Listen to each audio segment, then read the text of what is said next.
예, 완전히 강대강으로 치닫고 있었죠. 정부와 한유총의 갈등이 한유총의 개학 연기 철회로 일단 연락됐습니다.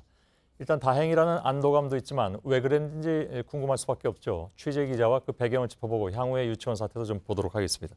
강신우 기자가 나와 있습니다. 교육당국의 압박이 효과를 봤다고 봐야 되죠? 네, 어제까지만 해도 한유총은 쉽사리 물러나지 않을 기세였습니다. 예. 어제 비열하게 불법적으로 우리를 탄압하면 폐원투쟁까지 불사하겠다 이렇게 엄포를 놓기도 했습니다. 예. 하지만 이에 대해 교육부는 줄곧 범정부 차원에서 대응하겠다라면서 검찰까지 동원해서 이 압박 수위를 높였습니다. 예. 급기야 오늘 투쟁 첫날이었는데 교육청 공무원은 물론 시청 공무원 그리고 경찰관까지 3인 1조가 돼서 유치원 현장 조사에 나섰습니다. 예. 그렇다 보니 한유총 관계자가 대부분 원장이 여성인데 경찰까지 나서는 것을 보고 기겁을 했다 이런 표현까지 썼습니다. 예. 아무래도 많은 원장들이 이런 불편을 호소하자 지도부에서 결국 개학 연기를 철회할 수밖에 없었던 겁니다. 예.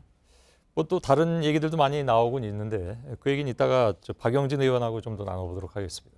어쨌든 하루 만에 100기를 든 상황이 됐잖아요. 그래서 이게 한유총 지도부로서는 좀 곤혹스럽고 또 책임져야 될 일이 생길 수도 있겠습니다. 네, 맞습니다. 당초 한유총은 이 개학 연기에 동참하는 유치원 수가 1,500여 곳이 되겠다 이렇게 큰 소리를 쳤습니다. 예. 하지만 뚜껑을 열어보니 239곳, 그러니까 전체 한유총 회원 유치원의 7% 수준입니다. 예. 한유총으로서도 지금 현 지도부로서는 끌고 갈 수 없다 이렇게 판단을 하고 있는 것 같습니다. 예. 오늘 입장문에서도 조만간 이사장이 거취 표명을 할 거라고 예고를 했습니다. 예. 아무래도 물러날 것으로 보입니다. 뭐 그건 좀 보도록 하죠.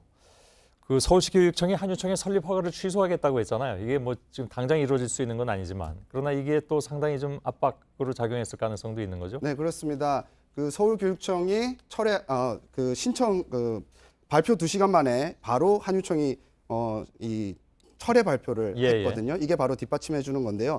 지역의 조직이 건재하고 그 사단법인이 아니어도 연합 모임으로 유진을 할 수 있습니다. 하지만 법적 보호를 받을 수 없기 때문에 아무래도 한계가 따를 수밖에 없습니다. 그리고 회원들로부터 회비를 모금함에 있어서도 대표성이 좀 떨어질 수밖에 없겠죠. 하지만 한유총 측은 이미 서울시 교육청이 이런 그 방침을 정한 것을 알고 있었다. 그렇기 때문에 준비를 해왔다. 이렇게 얘기를 하고 있고 자기들의 전국적인 조직망은 계속 유지될 것이다. 이렇게 얘기를 하고 있습니다. 예. 자, 이제 내일은 모든 유치원이 정상화되는 건 맞잖아요. 그죠?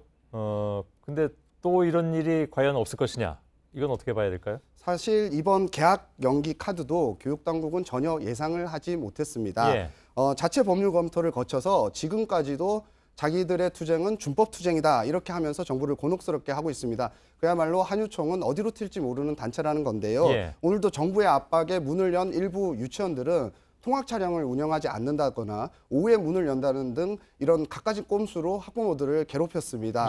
그러니 이런 단체 행동은 앞으로 안 한다고 하더라도 여러 가지 꼼수를 써서 학부모들을 괴롭힐 여지가 있는 겁니다. 또 지난번 총궐기대에서도 봤듯이 야당과 연계해서 대정부 투쟁을 이어갈 수 있을 가능성도 배제할 수는 없습니다. 예, 알겠습니다. 강신우 기자였습니다. 수고했습니다.